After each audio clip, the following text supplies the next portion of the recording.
درسنا اليوم أيها الأصدقاء أيضا خاص بإظهار التوقيت، لكن يوجد دالتان التي تعالج التنسيق. نلاحظ أن الدالة time serial و time value هذا لم يعالج النقطتان 0 3 0 4 0 5، لكن المكان الثلاثة هو الساعة، وهنا الدقيقة وهنا الثانية.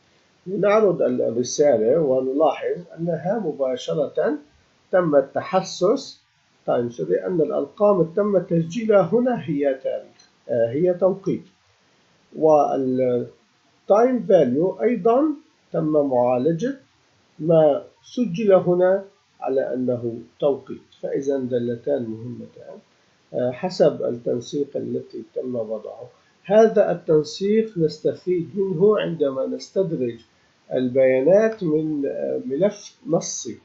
الملف النصي الخاص بتوقيت الموظفين لنفترض احتمال أنه يسجل بين الساعة والدقيقة والثانية الفاصلة، أو أنه يسجل النقطتان.